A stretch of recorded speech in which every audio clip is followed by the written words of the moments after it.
bill in Australia has more than doubled in the last 15 years.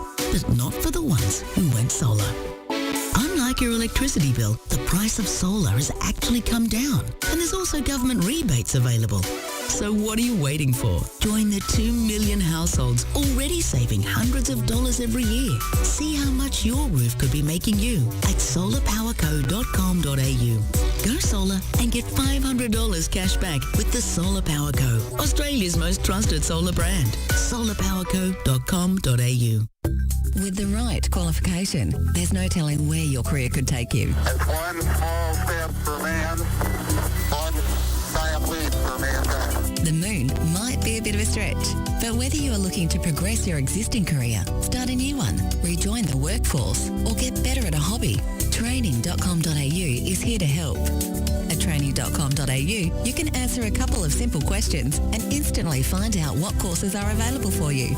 It costs nothing, and it could change your life. The Eagle has landed. Find your future right now at training.com.au.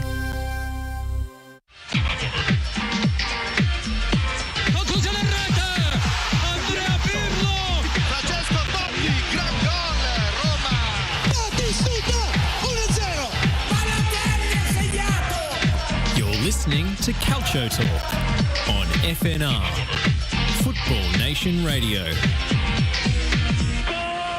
Forza Italia! Welcome back to Calcio Talk, boys. How are we? What a game. What a game. Yeah, look, I'm in disbelief. Every day I text Maddie, I'm like, did that happen? Did it actually happen? Still a bit scattered, just trying to Recover. process what happened. Yeah, It was a very, very emotional Monday morning. it was. It was nervy. That's for sure. That's for sure. I mean, we were talking before, we were at the Jello bar again, had a nice little margarita, and I think the pugliese focaccia, yes. And we had our coffee and we were chatting away, talking about the match, and I did share with you guys some of the chat that I had with my Scottish friends during the match. If there was anyone who really wanted Italy to win more than the Italians, it was the Scots. He was losing the plot as soon as Luke Shaw scored that volley, 1-0 in the first minute. And I was hesitant as well, but I think what was great to see was that they stuck to the game plan. And I feel like England changed their game plan after that goal as well, because they came out guns blazing. Mm-hmm. Well, I just want a quick shout out to the Scots. Yeah. Because there was a few of them at Lygon Street. They were. I loved it. I absolutely loved their passion. Great to see Peroni in one hand, Scottish flag on the back, Italian flag here. They got respect from us. Yeah, no, they really didn't need their Sky Sports to be full of pro-England media for at least the next 30 years. So yeah, it was a nervy time. It was. The first half, I think. The first 15 minutes, because I've watched the game twice now since, because I think you watch it one time, you watch it first, and especially watching it live, there's things that you miss, there's things you also don't pick up, and you're also watching it with adrenaline and emotion, and probably only an hour's sleep. No sleep for us. I didn't sleep. That's right. So yeah, in your case, no sleep. So watching it back again, I think the first 15 minutes, it was nervy. I think possibly Italy did not adjust to or didn't read the tactics of England coming into the game very well.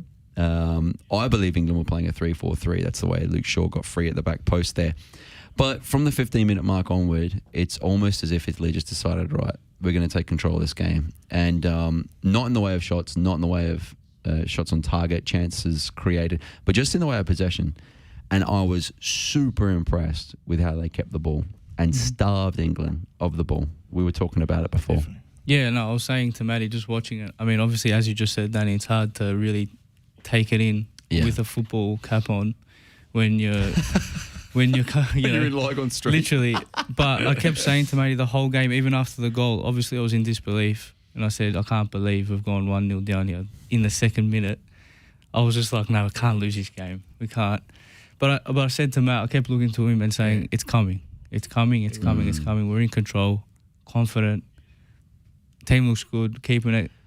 I think it's like you said. Then I can't believe we've gone down in 1 minute, and I was like of that belief as well, because as soon as it went 1-0 and it was like 1 minute, and the roar of the stadium, like I know it's been spoken about, but to have that many people, to have a home advantage in an international tournament is it's massive. It is. It's huge. It's more so than just playing it as a club side at home.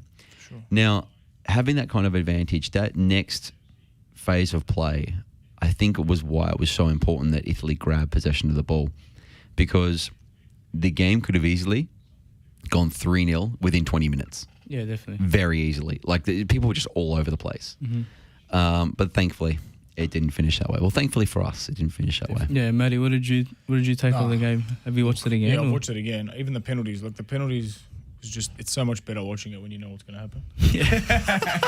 Tell me about it. But, I'm 100% agree with you boys. Like, obviously, I'll come across as obviously we're Italian in that, but looking at the game from a neutral, putting a neutral hat on, I think, like, you're right. After the first 15 minutes, I didn't think England strung 2 passes together after that. And that's why I did go in. I was nervous to 1-0 down, obviously, because, they still got the goal. We got to get the goal to get them back. But I was always like, Ale kept talking to me. He's like, it's all right, it's coming. And there was a building confidence because, like you said, we stuck to our game plan. We controlled the ball and literally starved them of the ball. And then, like you said to your Scottish friends, it's coming. And it did. Yeah, 100%. I think you could see that it was coming. Yeah. And it's almost like I did say when we were in Jello Bar that the reverse happened in the Spanish game. Exactly. Where Italy went 1 up and then sat back, few substitutions, and all of a sudden, Italy defending like just from 30 yards back. They weren't even at the top of the, like not even in their half, you know? And it was, I think that was an incredibly silly way to play, like if Italy have quality, we know this now, yeah? And I did say, that's why I shared it just yesterday about the game against Turkey. I said, this is a different Italian side than I've ever seen, especially the way they're playing, right? Mancini's philosophy, very, very different from your Lippi, from your Arrigo Sacchi, from your Trapattoni. I think I've listed a few good Italian managers there. From those styles of play and what is traditionally Italian football, to keep the ball is now, I feel like that possession style of play is going to be Italian football moving forward. What they did against Spain, obviously you got the masters of possession. Maybe they were like, look, we're not going to have as much of the ball, but I don't think they expected that against Spain. No, I don't think anyone. It was just like there was no control of the match. Like anything could happen. Like we were saying, it was Spain's best game and Italy's worst. Yeah. I think you made a good point of people asking how important Jorginho is to this team. And we saw that in the Spain game because they shut him out of the game, and we saw how couldn't get played. it going. And then when in terms of like against England, he was making the ball, making the game tick. 100%. It shows exactly how much he means and what he does to the team. It's very underrated if you don't really look for it.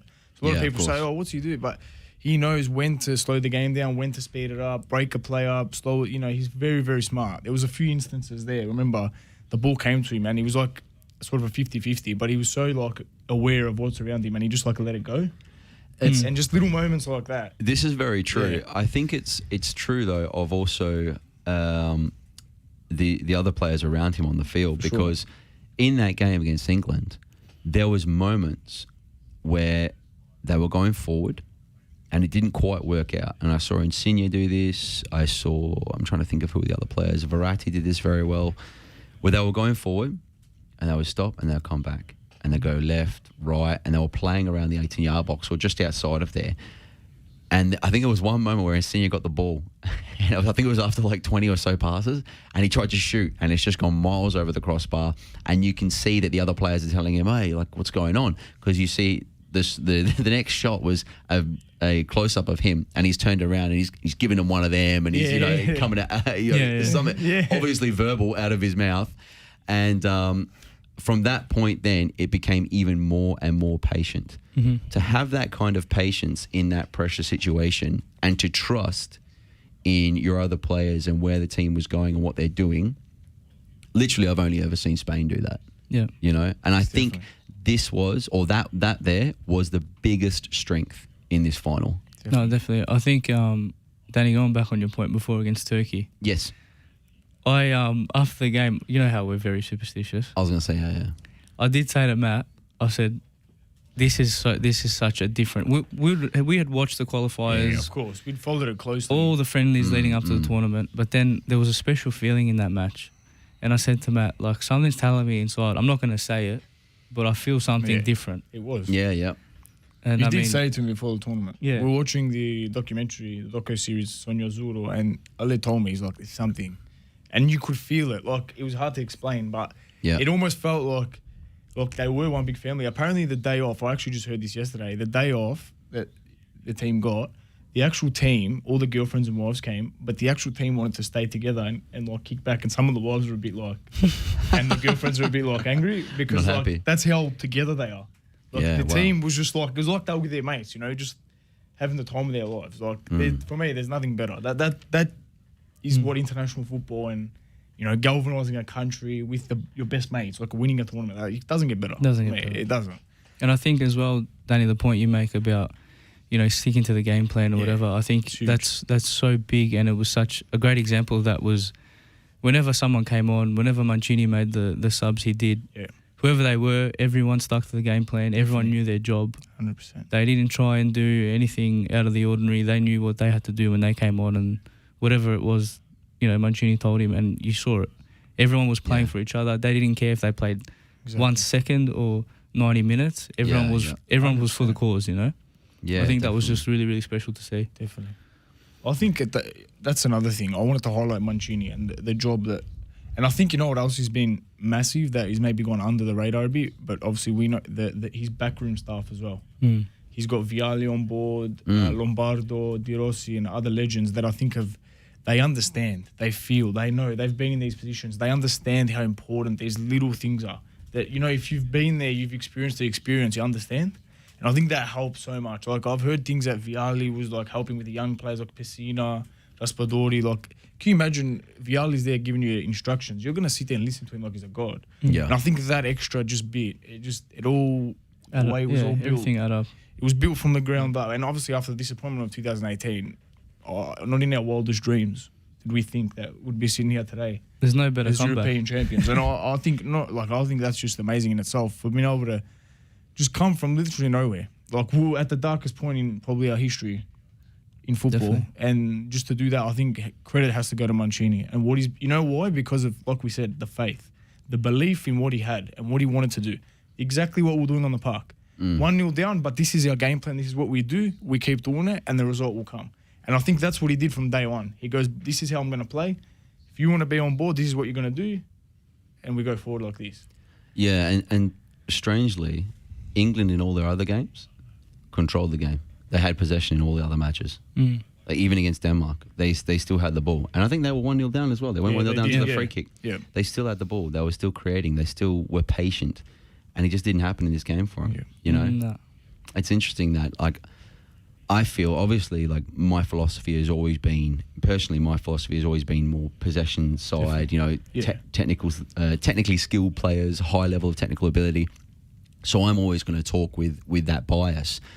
However, I feel like international football, even club football, because we see it with Pep Guardiola at Manchester City, it is all pushing that way.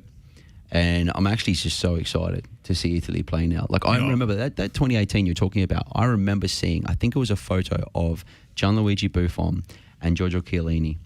And I think they had their hands on each other, or shoulders. Yeah. And they were both in tears.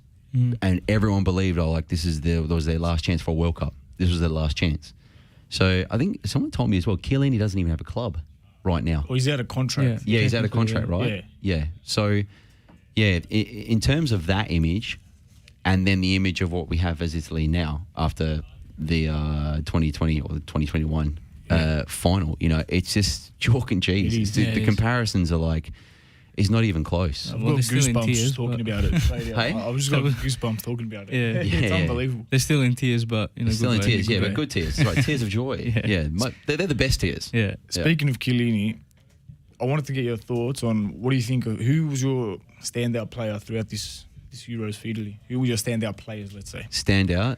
For me, it's Chiesa. Chiesa? For me, it's Chiesa because I knew Chiesa coming into the tournament, but he was a young player. Yeah. And there's always a lot said. Like even when he went to Juve, there was a lot said about him at Fiorentina about having final product, carry on like this. I always thought he was really good. And I think from this first match against Turkey all the way through, he's grown and grown and grown and grown. In the final, he was the most important player. Because whilst Italy were keeping possession, they were looking for opportunities to create an isolation or an overload on Chiesa's side so he could have the ball, so he could make something happen. And that's where you use your special players. I think in previous matches that was Insigne. You know, I was really impressed with Insigne as well. Obviously because, like, I mean, he stands out because he is so short. Yeah, he's actually tiny. Yeah, he's just, like, technically he's brilliant. You can't say, oh, he's going there and he's a physical presence. Because he's just not. Like, technically he's unbelievable. He's my type of player. Super impressed by him. Insigne, super impressed by Chiesa. I think Chiesa's probably up there. Donnarumma. Yeah, he was big. You know, like, to have the stat that in the last however many matches, the most you concede is 1. Imagine going into a game where you're going, well, look, if we score 2, we know we've won. You know, that's insane. To have that feeling as a player. When you have a goalkeeper behind you that you can trust like that, like, hey, he's going to save everything, but even if he lets 1, we only need to score 2. Yeah, exactly. You know, or you get 1 and then away you go. The worst is a draw. So, in terms of that and his penalty saves, you know. And he's only 22. That's what's crazy. Yes, he's only 22. He's going to play 1,000 games. I think every penalty shootout, so 2 penalty shootouts we've had in the tournament, I kept saying to Matt, he's going to save 1. Yeah, you did. He always has 1 in him. Yeah. So it's just stay calm. He's going to save 1. Yeah. And sure enough. And do you know the worst thing about this, right? Because when you look at him, you go, okay, all we got to do is put these 5 penalties away. The first one for Italy every time has been saved or missed. Yeah. The one against Spain was saved. Yeah. And then the one against England was missed or saved. No, scored. The first one? The first one scored, yeah. Did he score? Then Belotti missed the second one. Oh, he missed the second one. Oh, okay. All right. I'll take that back. But they always missed one, or they always made it hard. Do you know what I mean? Yeah. Well, like, against Spain, they were lucky that Dani Olmo put it over the crossbar. True. Like, otherwise, it's a completely different penalty shot, isn't it? Definitely. My standout. I love, like, the, you know, a little bit more of the romantic stories, let's say. You know, like a Locatelli and Pessina.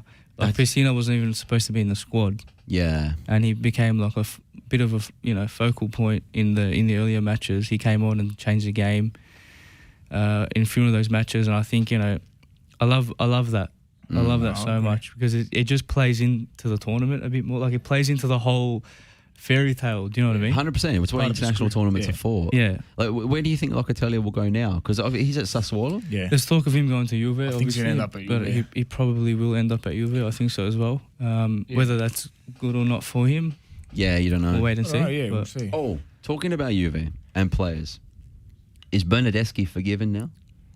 I think because when he came on, we should touch on him. He was unbelievable. I thought. If you actually saw his post-match interview, like, I actually got emotional watching it because you saw how much it meant to him, and he's had a very, very rough season. 100%. Very rough. Like, the guy became a meme. Like, he was seriously. He like, cop it. He You said it really against the copped Spain it. game. Yeah. He goes, if he misses his penalty, done. That was a great penalty though. It was and class. Unbelievable. The balls to do what he did was like, honestly, I was critical of him, but hats off, man. When the credit's there, you got to give it. Like, I was a big fan of him at Fiorentina when he was the main man, and you know, you don't lose that sort of class. No, you don't lose your quality. And confidence. It's just a confidence thing, and I think he proved a lot of people wrong. Yeah. I mean, he took 2 massive penalties. Like, they were heavy, you know what I mean? 100%.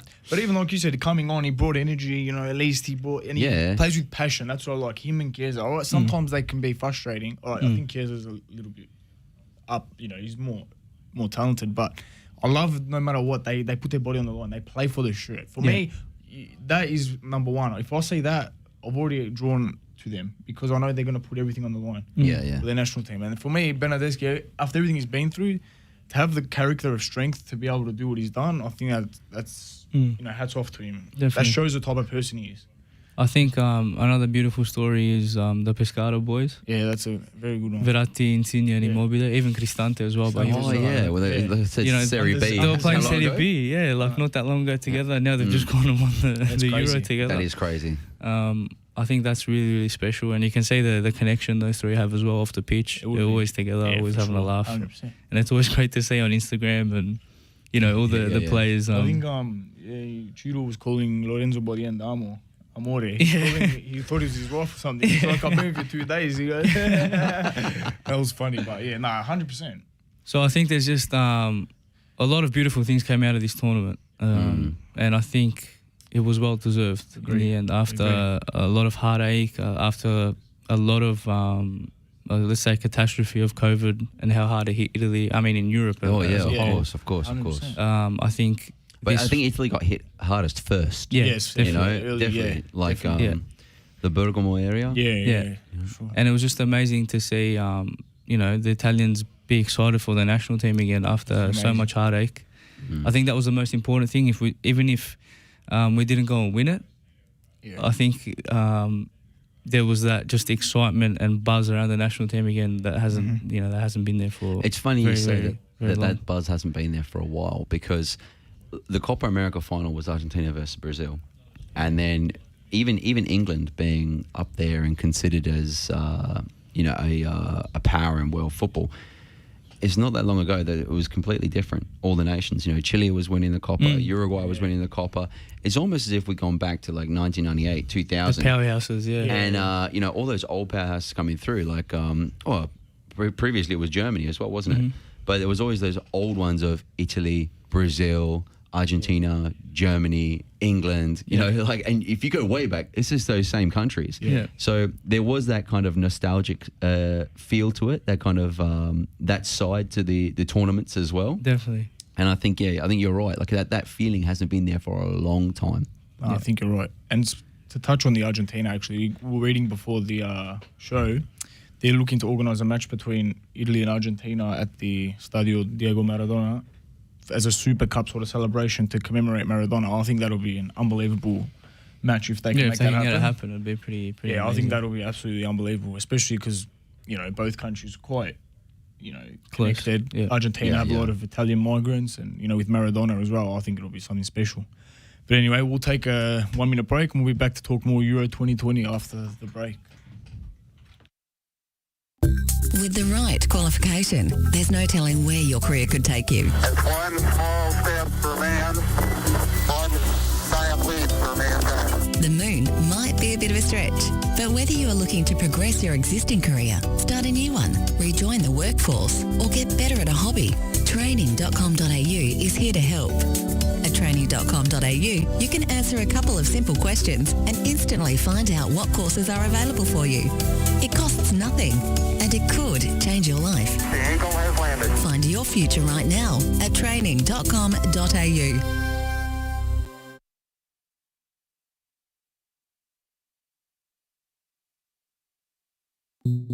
Buying your electricity from the big energy companies is now the most expensive way to power your home.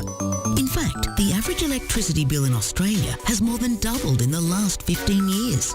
But not for the ones who went solar. Unlike your electricity bill, the price of solar has actually come down, and there's also government rebates available.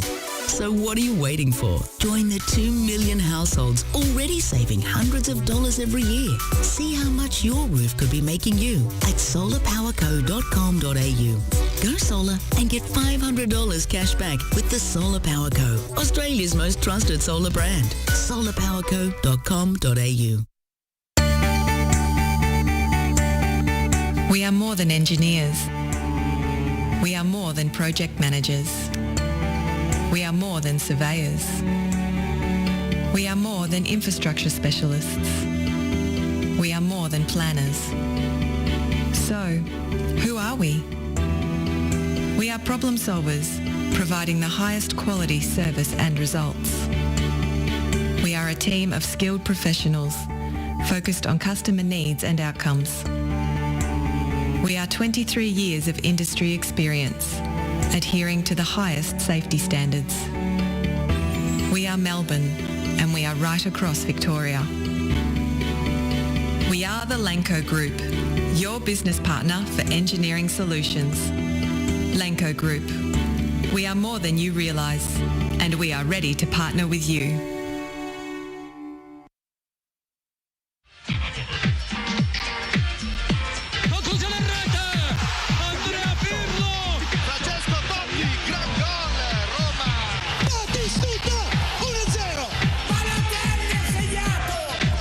Listening to Calcio Talk on FNR, Football Nation Radio. Forza Italia!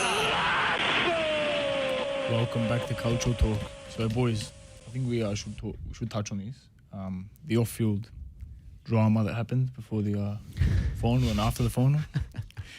I know Ali's very... Yeah, we'll try him as well. Very passionate about what happened. So let's let Ali... I just think it was hugely disappointing. I'm not going to, it's not a thing to generalise or anything like that. Because I have a lot of English mates who are nothing like what I saw, the scenes that we saw across social media and everything else. Definitely. But it was disgusting. I think disgusting's putting it nicely. To see some of those scenes where before the match, there's the burning of the flag and all this. Like I saw one video, there was a group of guys urinating on the flag, like stepping on it, and all this. Like I don't understand what the need is for that. I don't quite understand the culture behind that. But for me, that's not football. That is not football for me at all. And I think it's just hugely disappointing. And then like the other things like booing of the anthem and all the rest of it. The booing of the anthem wasn't just in the final, was it? No. That was prior as well. Correct. Yeah, so it happened in a few games. Yeah. And I think, no matter what hatred or whatever it is that you have with someone and their culture and their nationality, to boo an anthem is the lowest I think you're right.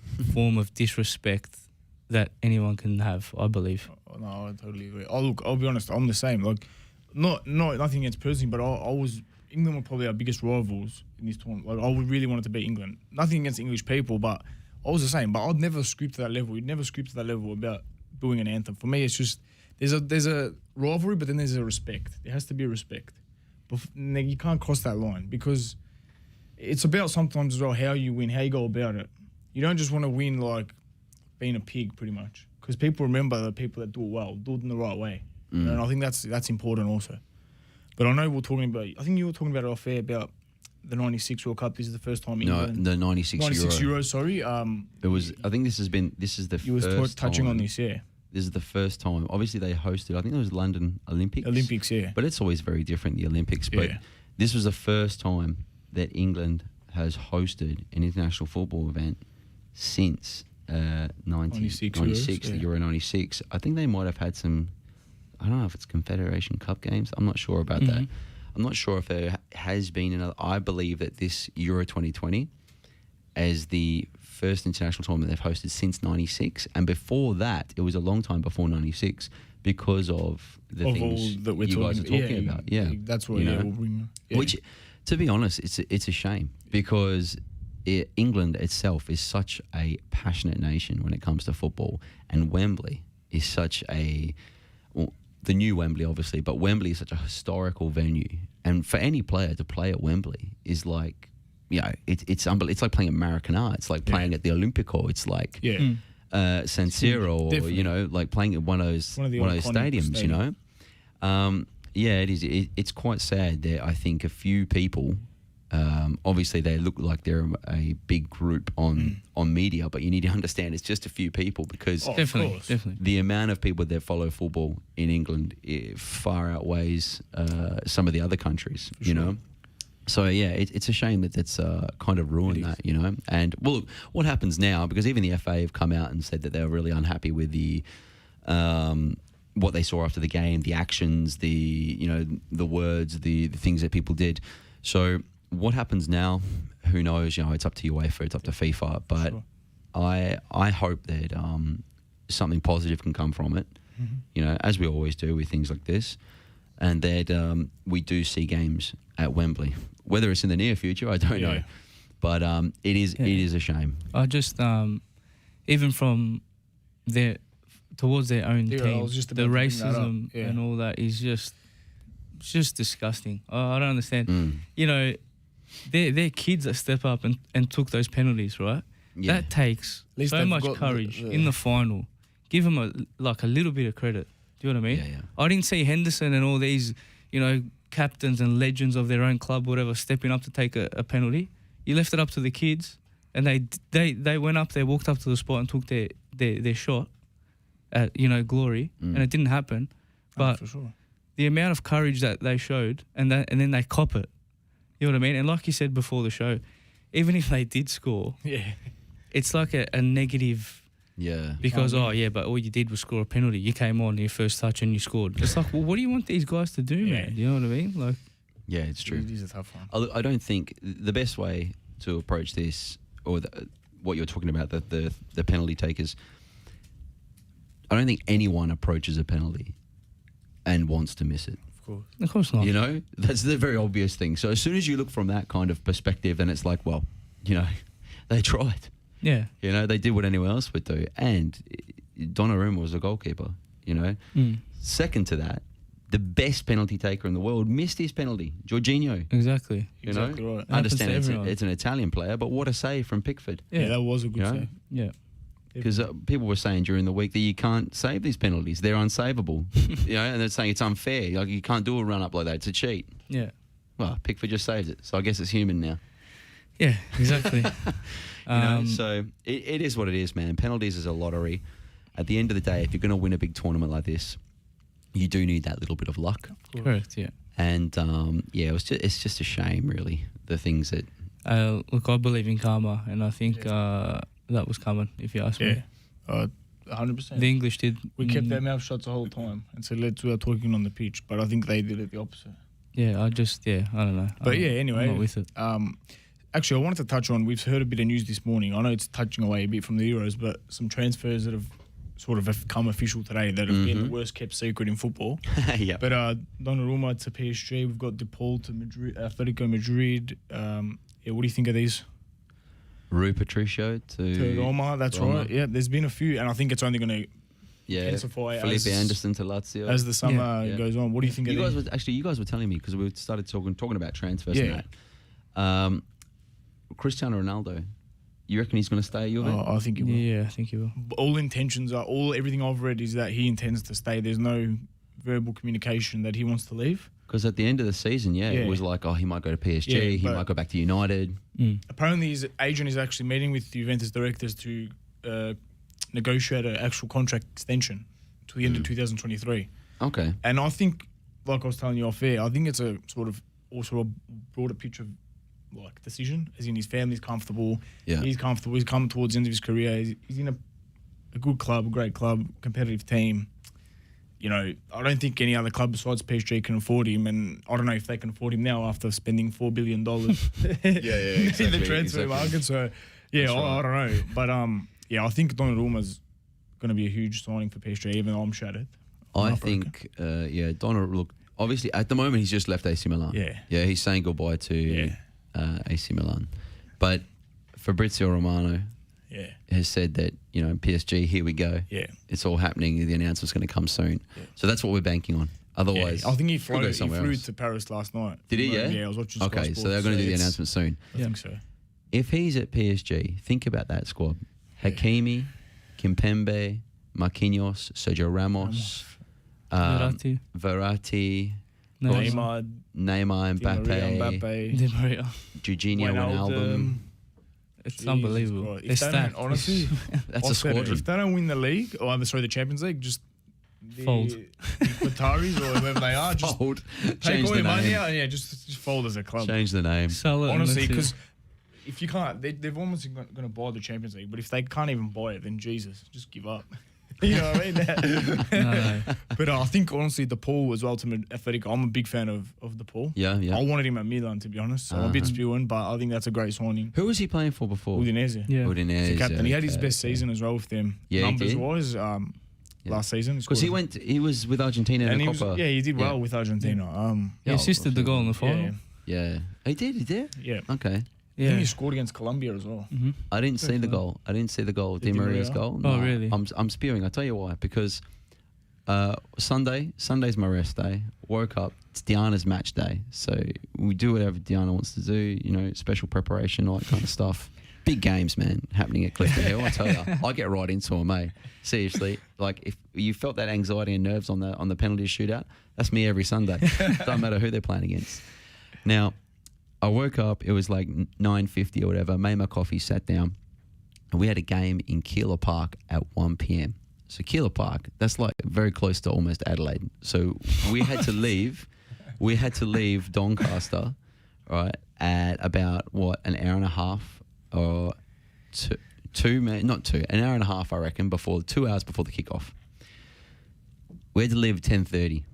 So you missed the game, really? I was in the shower getting ready. I come out, I see 1-0 Argentina. So I was watching it on my phone on the way there. Nothing else happened. Mind you, in the final, Neymar got kicked to bits. What happened? The Uruguayan ref, man, I'm not happy with him. Let him know. Oh, 100%. You should start a petition like the English. Yeah, replay the final. Yeah. Yeah, look, we talked about that as well. Yeah. If that's what we're going to do, we'll petition for the Denmark game as well with the laser on Schmeichel's face. Nah, it was a shame. I didn't get to see the goal, but yeah, Di Maria scoring, very nice. One of my Spanish friends messaged me and he said, "Oh, look, Messi won the cup and Di Maria gave it to him again." Yeah. Apparently, Di Maria is the one that does everything. Mind you, look at the stats. Yeah. Did you see the stats of like the Euro, who was like the top goal scorer, top assists, chances created, key passes, possession, all these kind of things? Messi had every single one in the Copa America. Yeah, he was unbelievable. Do you think he's got the Ballon d'Or?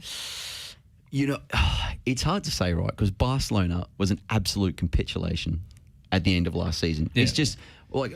Number one, it was a laughing stock of a club. Come December, everyone was just like, oh my God, they've got no money. They're absolutely broke. What are they going to do? Messi was going to leave. Messi actually wrote a letter saying, I'm leaving. Yeah, then they're like, no, you can't leave. We're not letting you leave. Yeah. So then it was all this free Messi stuff. Yeah. So I think, what would they finish second or they finished third? They finished second. I think Real Madrid finished third. And Atletico won the league. So there's no league. Did they win the Copa del Rey? No. Copa del Rey was won by... Athletic Bilbao, I'm pretty sure. Yeah, because Iñaki Williams scored the goal of his life. Yeah. Right. Unbelievable, right? So no Copa del Rey, no league. Champions League was gone. Champions League was finished for Barcelona. Yeah. Yes, he's won the trophy with Argentina, but I don't think he's had as good a season as Jorginho. I was going to say, I think Jorginho's a strong shot. I think it's Jorginho now on the Ballon d'Or. I was going to bring this up, but I believe Jorginho is now on the Ballon d'Or. Number one, the way he led Italy. I don't think he's the captain, is he? He's not the captain, but he led that team, especially taking the 5th penalty in the semi-final. That penalty, man, that's resting in my mind forever, man. Yeah. Just the way he like trotted up to it and skipped and just like rolls it into the bottom corner. Yeah. Man, if it's ever like... When you look in the dictionary and it says how to take a penalty, there's just a gif of that. That's the description.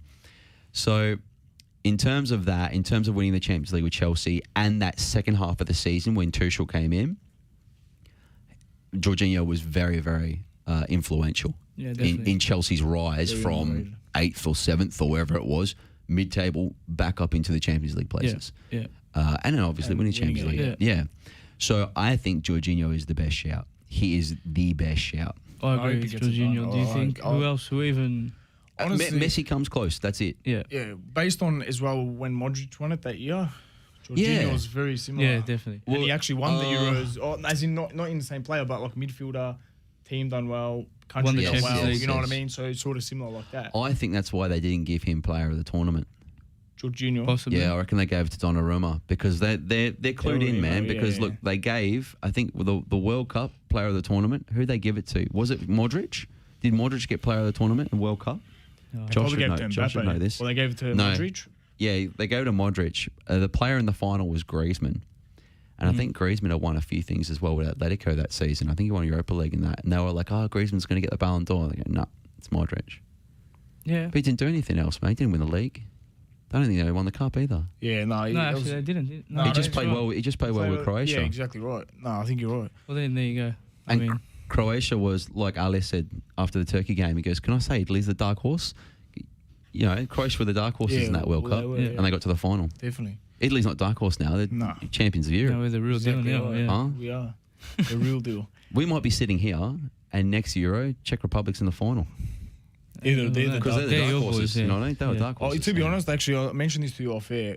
I was a bit disappointed that Sheik wasn't put in the team of the tournament. I thought he should have made team of the tournament. I think so as well. I mean, he had an unbelievable tournament. Definitely a goal of the tournament, I believe, anyway. 100%. I think that gets announced pretty soon, anyways. How many goals did he score? Four or five? Five. Five? I think it was 5, wasn't it? Pretty Or sure. Ronaldo scored 5. Maybe he 4. He scored 4. He Maybe. scored 4 and And Ronaldo Ronaldo got scored 5. Yeah. But still, apparently that's the most. How's with, Ronaldo? With Milan, you know that? Remember Milan Baros? Milan Yeah. Baros. He's Yeah. an equal top. Like it's never been done in the history. And Czech Republic had some play like Nedved. Yeah, You know what I I'll mean? tell you He's- what, when I simple think player. Czech Republic Yeah. now, I think Karel Poborský. Yeah. Yeah. Do you know Poborský? Yeah. No, yeah, I know him, but it was a bit before. our time, 1996, scoop chip. Yeah. Yeah. Unbelievable. Yeah. What a goal, man. Karel Poborský, Nedved, Barros, Barros, yeah. Collar. Collar, Big yeah. Collar, You can right? remember, Because yeah. Collar was mad on... You can't on- remember, yeah. Yeah, Peter Cech, obviously. I remember But him. Jan Collar, Jan he Collar, was yeah. mad on Pro Evo. Just fling it in. He just, Yeah. just head it. He'd be facing that way and head it in. Yeah. Crazy. And now, Yeah. Schick. No, You know? I think They've had some great players. they have. Very good players. Yeah. Very good players. They won it. They won it a long time ago. Yeah, didn't they? long time ago. Long time ago. They won it on penalties. I Yeah. think it was it the Panenka? The Panenka. It was. Not bad. Yeah, it was Panenka. He was the one who did the chip and they Chip, won it. That's There it. you go. Also, Antonin Panenka. there you go. Why don't they call the penalty an Antonin? I Huh? don't know. Doesn't Do you reckon roll, that's what he's telling everyone? Oh, I just did an Antonin. They go, no, man, it's a Panenka. doesn't roll off the tongue as well. It doesn't. It's true. It's true. I think Felipe Anderson to Lazio is also going to fit very well with Saudi ball. Massive That's a good move. signing. Yeah, very good Great signing. player. Especially if Luis Alberto leaves. Yes. That, like, Yeah. you know, if he can stay, then it's even better. But No, There's very good- creative player, man. good I think attention he's. I've said before that I Yeah. think he's very underrated. Yeah. He's just one of those great Brazilian players, you know. Very good with the ball, quick. He can beat players. He can Yeah. create things. You know, good Definitely. vision, passing. for sure. Has a few goals up his sleeve. Yeah, 100%. definitely. I think another nice thing that comes out of this Euro as well, just talking about Serie A a little bit now with the transfer rumours and everything. I think maybe it's time that Serie A gets a little bit more respect back as well. I mean, Oh, hold on a second. Just look. We've got the Euro, okay? I'll say we've, right, because of my last name. But Italy have the Euro. Just relax. no, what? I'm saying joking. 90% of... He's going to show you the doors here. Yeah, I was going to get out. I was going to tell you. You're fired. No, mate, what do you mean, Serie A get the respect back? What do you mean? What do I mean? Because, what do you mean, huh? What I'm saying is, Get out. in terms of my opinion of the Serie A, it's always been up there. Yeah, that's you. 'Cause That's you, technically Danny. and You're an That's you, educated man. Am I? I'm Yeah. educated in your opinion. Yeah, it's very subjective, this kind of stuff. Because, and I'll tell you why, our media is Premier League strong. Yeah, definitely. Okay? It's very hard for a 10-year-old to pick up the Gazzetta dello Sport, right, and read about the Serie A. Yeah, definitely. Okay, unless you've got a beIN Sports subscription, which even then, watching the program that they get from Rai is very difficult. It's in terms of what the Premier League is, Opta Sport, interviews, shows, legends, icons of the game. There's so much on the Premier League. The Serie A is like, and Frank Ribery did really well this week. Go on to the next one. Like, Yeah. okay, cool. It's like that. Yeah. So unless you actually watch 90 minutes of matches and you actually know what you're looking for and it suits your style of football, then I think it's going to be, it's a tough sell, you know, because the marketing, and I said the media is all very pro Premier League. Yeah, no, The definitely. Serie A is fantastic. I love Serie A. I can watch it. Like I said before, I can watch a 0-0. I love tactical football. I love when teams are playing the lockout and others are keeping possession, trying to play in between the lines and in behind. That is why I like also La Liga, Spanish football. Yeah. Yeah. But still, people want to argue that Wolves can beat Barcelona, you know, because they got Adama Traore. Look, I'm not here to have that conversation, but does the Serie A get more respect? We'll never know. We'll never know. I All agree we with can you. do is respect it Sure. ourselves. you know? Because you saw the stats from the Euros, but Yeah. I think you're right. It's very hard to. I'm 100% on your side, but these. Oh, yeah, I'm not against you. No. No. I'm trying to keep this like very Neutral, educated, because I can go. Are you saying that I'm on your left side and he's on your right side? No, because like I'm talking about these clowns that go in the comment section that with no profile picture. Yeah, but look, so that's the people that. Brother, that's what we're talking about. And that's is 100%. because- That's what gets us frustrated, I think, which we shouldn't. But Yeah, that's all. I know sometimes, what you mean. Look, I know what you a mean. good example is Phil Foden, completely his own player, and Paul Gascoigne, completely their own player. Two world-class players, unbelievable players, technically great. But because Phil Foden goes and colours his hair, now it's like, He's Gazza. this is the new Gazza, this is new Yeah. Gascoigne. Mate, here's Phil Foden. Yeah. He just come off a league-winning season where it was pretty much his breakout season. He was unbelievable, scored important goals in the Champions League as well. That took Manchester City through to the final. He's Phil Foden.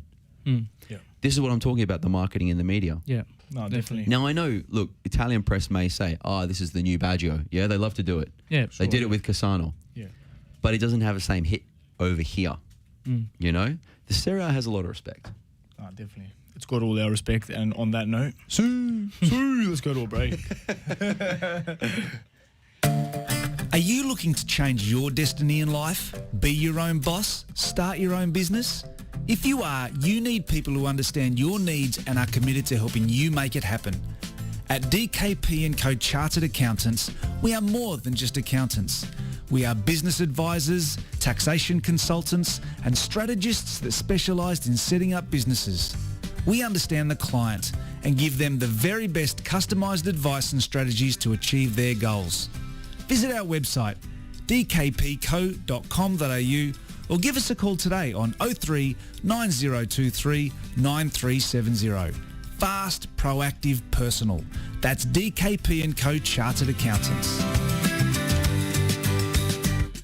Buying your electricity from the big energy companies is now the most expensive way to power your home. In fact, the average electricity bill in Australia has more than doubled in the last 15 years. But not for the ones who went solar. Unlike your electricity bill, the power of solar has actually come down, and there's also government rebates available. So what are you waiting for? Join the 2 million households already saving hundreds of dollars every year.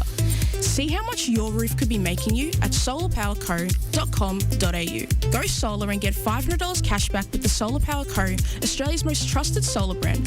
solarpowerco.com.au. Since 1998, Lanco Group has been providing superior civil engineering, local government and service authorities across Australia. Lanco Group is known for delivering sustainable, efficient solutions. By working closely with clients, Lanco Group is able to meet the complex infrastructure requirements for residential, commercial and industrial developments on time, on budget. Find out more at lancogroup.com.au. Lanco Group, your business partner for engineering solutions. Are you looking to change your destiny in life? Be your own boss? Start your own business? If you are, you need people who understand your needs and are committed to helping you make it happen. At DKP & Co Chartered Accountants, we are more than just accountants. We are business advisors, taxation consultants, and strategists that specialise in setting up businesses. We understand the client and give them the very best customised advice and strategies to achieve their goals. Visit our website, dkpco.com.au, or give us a call today on 03 9023 9370. Fast, proactive, personal. That's DKP & Co Chartered Accountants.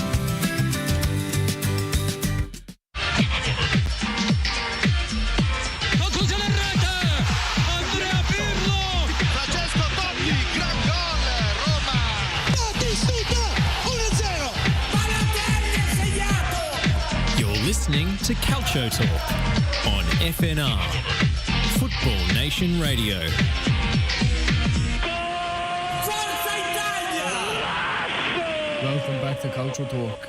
I was just off air reading some comments down here, and there was one comment that actually I was reading right now. Henderson was subbed off. Not sure how he could have taken a pen by Alex Sivorovsky. I'll tell you why he got subbed off, Alex, because he's weak. And he was scared to take a penalty. That's the point I was making. And the cup is in Rome, not in Wembley, mate, not in England. So if you're a bit butthurt, just go watch ESPN FC. See you later. Anyway, Millsy, how are you?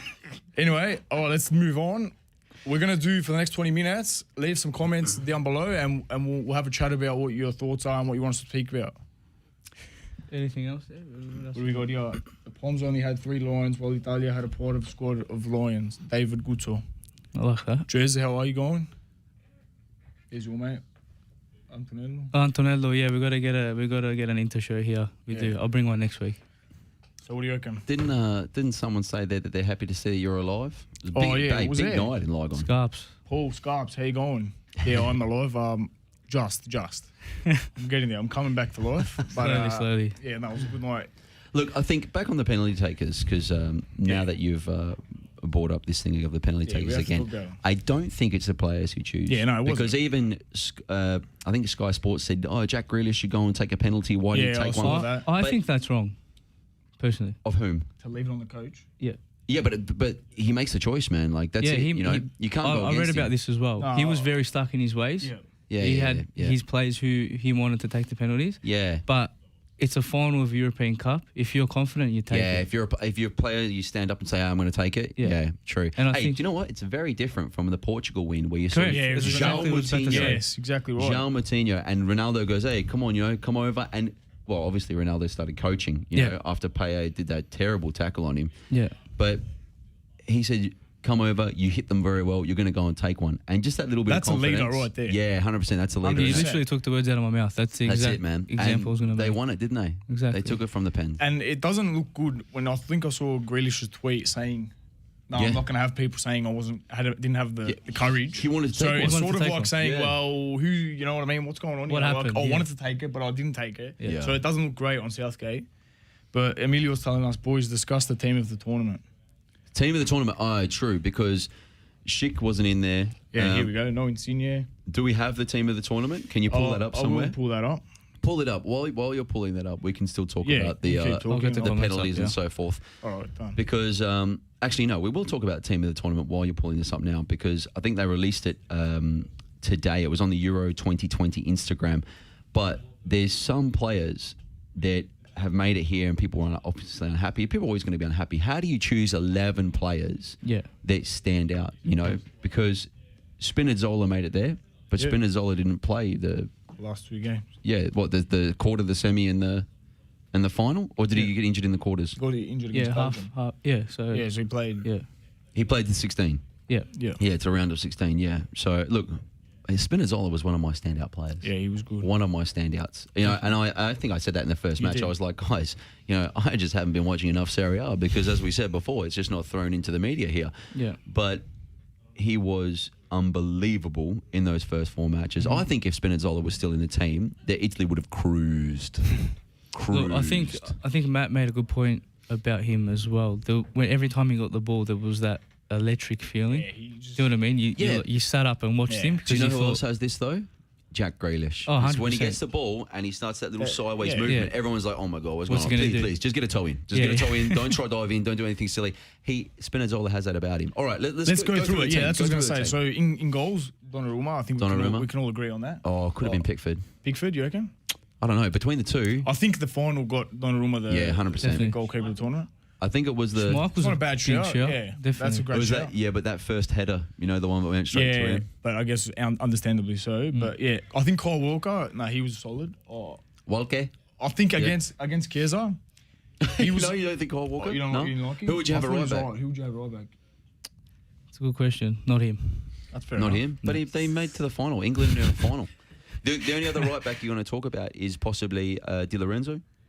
You know, which Gilberto Carlos coming in at the left. I think if Florenzi didn't get injured, he would have been a good shout. Look, I think, we'll let him have the right back. Yeah, let him have it. But one thing that I'm not having is I know they had a great tournament defensively, but Maguire, no way.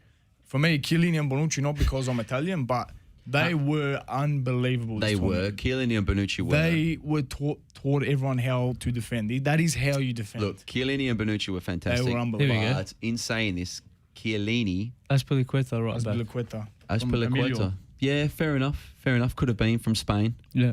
But Spain's best game was a semi-final. How they got there, I'm not sure. True. How they got there, I'm not you're sure. right. I know what you're saying here with Maguire. Because Maguire and Stones... Yeah. They were good. They were good. They but were fantastic. There was a moment in the tournament where they hadn't even conceded yeah, yet. no, that's 100%. But I remember going into the tournament, everyone's like, Bonucci, Chiellini, they're done. They're going to get right. Not one person got past them. Well, I think I called Chiellini and Ono in the I'm first telling you, episode. Chiellini, I know this might be, but and Kia actually as a centre-back, the captain of Denmark. Yeah, of that's the a great Denmark. shout. Yes, Thanks, that's a David. great Thank you, David. shout. Yeah, but I think It's true, but this tournament, this team they've picked is purely on results. definitely. Yeah, It's purely on results. It's not on moments. It's not on like amazing gestures and things that people did. 100%. If that's the case, then the Danish centre back, Kia, Kia, he should be in this match. He's at Milan, right? Yeah. Very good player. David made a good I comment was as well just reading before. that as well, How yeah. does Juve sell Spinazzola and keep Sandro? That's a great I'm question. a Milan fan, Hey, David, Alexandro. and you tell me. I have no idea. I've been saying this for the last 2 years. Alexandro played in the final of the Copa America. No, I understand. No, I just think why they got rid of Spinazzola is just a big mistake. But Who knows? anyway, it doesn't matter. But they get rid of a lot of players. But they get him yeah. back anyway because we're going to get Locatelli now. So in a way, they always get it. But anyway, yeah, I think Chiellini's just been an absolute rock at the back. One of the best defenders. Actually, top 3 defenders of his generation, I think. Just overall actual defender. There's not many left like that. Spinazzola, we've talked about. yeah. Holberg from Tottenham. What did you think of that? Playing where? Is that defensive mid? Yeah, I'm assuming so. Like holding? No, I would have. For me, that's got to be like your.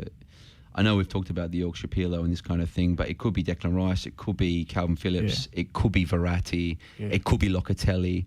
There's I don't a lot know. of players that can fit in there. Yeah, exactly. Those players really did quite. Sergio Busquets. Yeah, I thought he was like unbelievable. He had in a this great semi. game against us. And people were saying that Busquets is finished as well. Sergio Busquets could have fit in there. Yeah. But yeah, again, Holberg played amazingly well. Oh, for sure. They look how far Denmark they getting to the semis is unreal with the phenomenal B9 Braithwaite horses, right?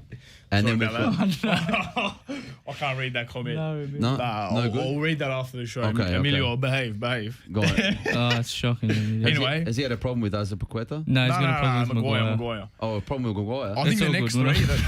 Well, I don't think it matters about Maguire. He still played well. The next 3, I think we can all agree on. I would have them in the team. Yes. Pedri is going to be an absolute superstar. Pedri He done. already is a superstar. Jorginho And Chiesa. 100%. Look, we were having this debate before. Well, not debate, but Lukaku did have a decent tournament, but I would have put maybe Sheik or Ronaldo. You could have put Ronaldo. He was a top scorer. Top goal scorer, yeah. You know, and he won it on a boat. Yeah. On a boat somewhere. On a and he boat, won, taking top goal photos. scorer. Hey, but that's what we said, what I told you before, yeah? He doesn't follow the records. The records follow him. Yes, correct. You know, out into the Adriatic. Correct. Just tell us. And Big Raheem. Huh? Emilio, read it. Read it. No, I'm not going to read No, Emilio, I don't want to go to jail. He's shocking. But Sterling's the last player, yeah? Sterling, yeah. He did play well. He carried England out of the group stage, let's say. He scored the important goals there. Fair So, enough. Yeah, look, interesting team. it is interesting. Look, a lot of quality in that team. But How many goals did Immobile score? 2. Only 2, yeah? But you know I what? thought he had more than that. It's even. He had that cracker. If smack. that went in, I reckon if that went in, the rest of the tournament would reckon be his tournament would because be he just different, would have yeah. been like chest out, you know. Yeah, I think that makes a difference. But definitely. yeah, in saying that, we'll talk about the scenes at Lygon Street. I think. Oh yeah, Yeah, go for it. Because I Go know for like it. people will start coming in the comments. We've too. got just about, 10 minutes? So go Yeah, for it. we'll talk about that and just how amazing it was, the turnout and. I the just want passion. to. I think we made a post last night, but I think I just want to thank every single person who showed up and also signed the petition to get the match shown at Piazza Italia there on Lygon Street. I think it was almost like emotional, you know, to get that many people down. I think it just shows the strength of the community, the love of the country and the national team and the culture. I think it was incredible. Even non-Italians and everyone came down. It was a massive party. It was just something special. And yeah, I just want to thank every single one of you that came down, said hello, showed your face, and enjoyed a great morning, a great day, and a great night. I mean, we're still going. We're not stopping. But yeah, just a massive, massive thank you, and a big, big thank you to the what was that? Oh, the Arena boys as well, the Arena family. Without you guys, it wouldn't have been possible. Definitely.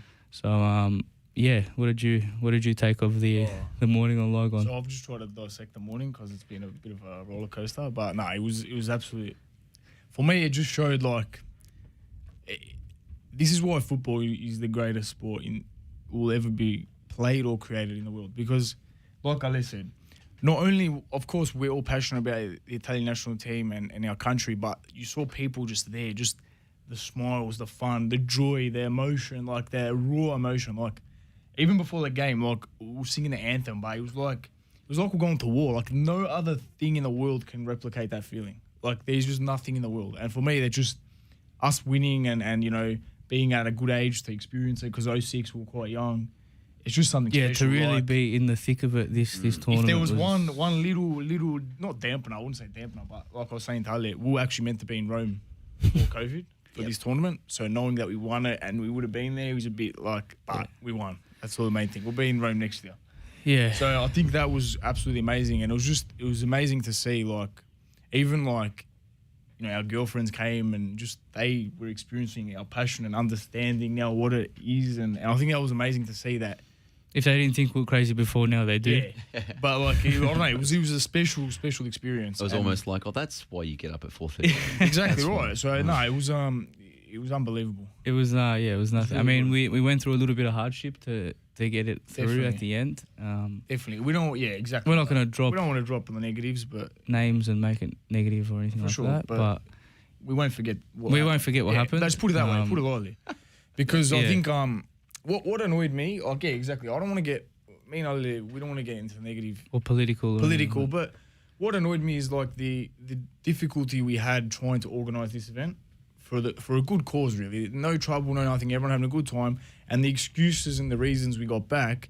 But then after the game or during the game when we won, it seemed like everyone wanted to be our friends and everyone wanted to know us. And they know who they are, the authority, not the authorities like the police and that, the other people. The police were great. The police were really, really good. But so it was really disappointing to see that, because it was like, it didn't have to be like this. It could have been done so much simpler. And, you know, you saw how passionate and how much fun. It was all for the good. There was no trouble, no nothing. Yeah. Everyone was there to have a good time. Yeah. And enjoy and be passionate. And yeah, I think there's a comment from David here. Look like you guys were in Rome. I sent it to my cugini and friends all over Italia, from Bergamo, Calabria, Lecce, Napoli. Well, I wish I was in Rome, David. It's amazing. Oh, Emilio's getting political. I'll get political, boys. I think he's typing. Emilio, can you give me your political advice, please? It was I was actually shocked when I saw the photo of how many people were there. Obviously, I saw the videos. We've seen the Abath, you know, the Fiat. That's become a trademark of yes, the mascot of the Euro 2020. If you see me on the road, just give us the wave. Yeah. When I saw that photo of how many people were actually there from the stage, and it went all the way back, that is incredible. Like, I was speechless that there was that many people that turned out, you know, to watch a game on a white. Basically a white wall in the middle of the piazza. You know, it was pretty awesome. Incredible. I was saying before, we were right at the front because we were setting it all up with the boys, and because we're short asses here, we could only see like immediately behind us, sort of thing. And then I remember I had seen someone in the crowd, a mate in the crowd, and I got up on the stage to walk around. I remember getting up and turning around and seeing how many people there were. I almost fell over. Like, I couldn't believe it. Yeah, it's crazy. Yeah, we've got a shout out. David Guzzo here wants to shout out to all my cugini in Melbourne: Josh Colosimo, Vincent Marotta, Steve Marotta, and Santino Mamone. How you going, boys? How are you? Make sure you tune in every week. We had Emilio, the politics disappeared. Yeah, what happened? What happened, Emilio?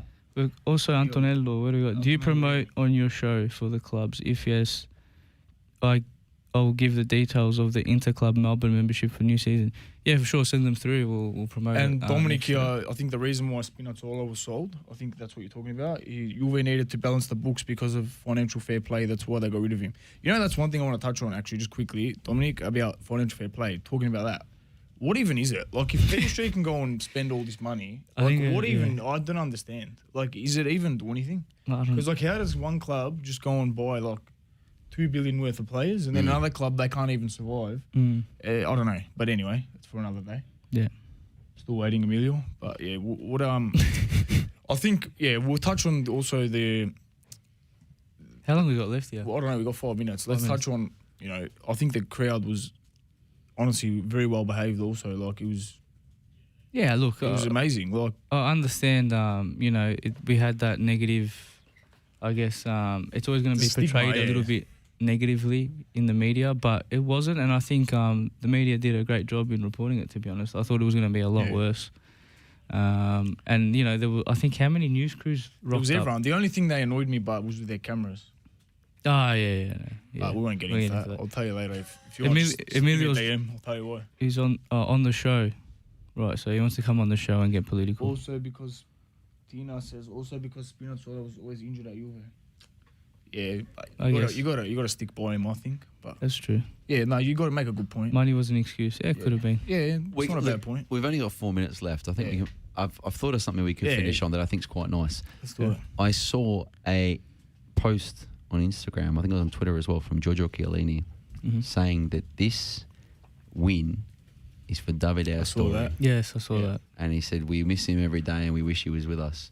Obviously, Astori was the Fiorentina player that collapsed on the field. Was it? No, in He sleep. died in his sleep. Yeah. Sleep. Okay.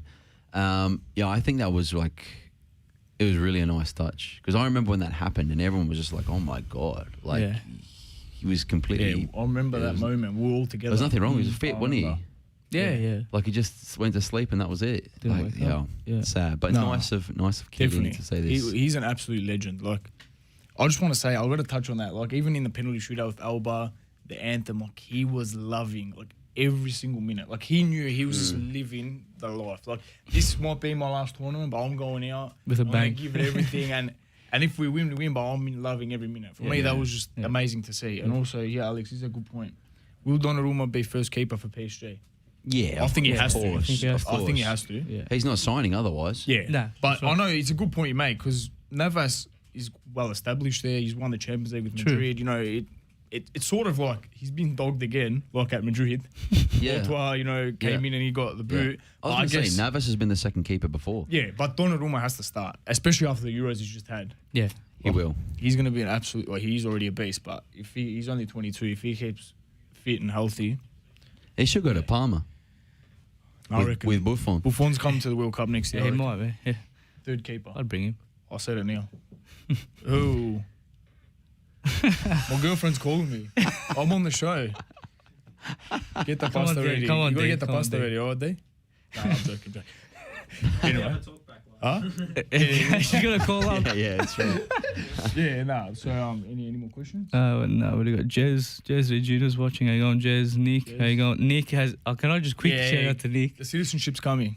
Our one of our best mates is Greek. He has become honorary Italian over this tournament. He 100%. hasn't missed a match. I love the passion. Shout out, Nick. He learnt the national anthem. Legend. Nick, we love you. The certificate's coming next week. And Emilio said shout out to the refs. Great refereeing. Yeah.